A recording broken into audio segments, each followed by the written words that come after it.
নমস্কাৰ আপুনি চাইছে 9ASSAMtoday আজিৰ বিশেষ বুলেটিনত লৈ আহিছোঁ দিনটোৰ কেইটামান গুৰুত্বপূৰ্ণ খবৰ গতিকে ভিডিঅ'টো শেষলৈকে চাই থাকিব ভিডিঅ'টো ভাল লাগিলে তে লাইক শেয়াৰ আৰু সাবস্ক্ৰাইব কৰিবলৈ নাপাহৰিব তেন্তে আহক আৰম্ভ কৰোঁ ফ্ৰান্সত যিমান ঘৰ আছে আমি 12 বছৰত ভাৰতত তাতকৈ অধিক পকী ঘৰ বনালো পেৰিছত মোদীৰ ভাষণ বিদেশ ভ্ৰমণত প্ৰধানমন্ত্ৰী নৰেন্দ্ৰ মোদীয়ে ফ্ৰান্সৰ ৰাজধানী পেৰিছ ভ্ৰমণৰ সময়ত তাত থকা প্ৰবাসী ভাৰতীয়সকলক সম্বোধন কৰি এক অতি তাৎপৰ্যপূৰ্ণ বক্তব্য প্ৰদান কৰিছে ভাৰত চৰকাৰৰ উন্নয়নমূলক আঁচনিসমূহৰ খতিয়ান দাঙি ধৰি প্ৰধানমন্ত্ৰী নৰেন্দ্ৰ মোদীয়ে কয় যে সমগ্ৰ ফ্ৰান্স দেশখনত মুঠ যিমান সংখ্যক বাসস্থান বা ঘৰ আছে তাতকৈ অধিক পকী ঘৰ বিগত 12 বছৰত ভাৰত চৰকাৰে দেশৰ দৰিদ্ৰ আৰু গৃহহীন জনসাধাৰণৰ বাবে নিৰ্মাণ কৰি উলিয়াইছে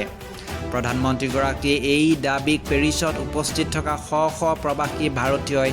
হাত চালিয়ে উষ্ম আদৰণি জনায় আৰু সমগ্ৰ প্ৰেক্ষাগৃহ মোদী আৰু ভাৰত মাতা কি জয় ধ্বনিৰে মুখৰিত হৈ পৰে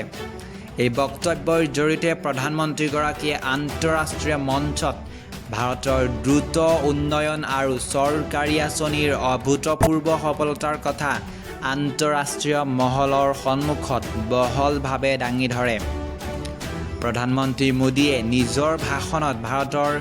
পৰিৱৰ্তনশীল ছবিখন সুন্দৰকৈ তুলি ধৰি কয় যে বৰ্তমানৰ নব্য ভাৰতবৰ্ষই কেৱল সপোন বা পৰিকল্পনাতে সীমাবদ্ধ নাথাকে বৰঞ্চ সেই সপোনক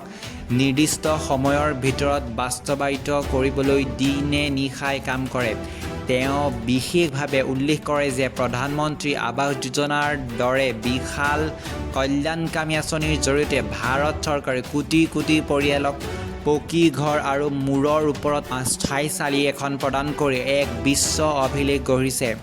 ফ্ৰান্সৰ দৰে এখন উন্নত ইউৰোপীয় দেশৰ সামগ্ৰিক আন্তঃগাঁথনিক উদাহৰণ হিচাপে লৈ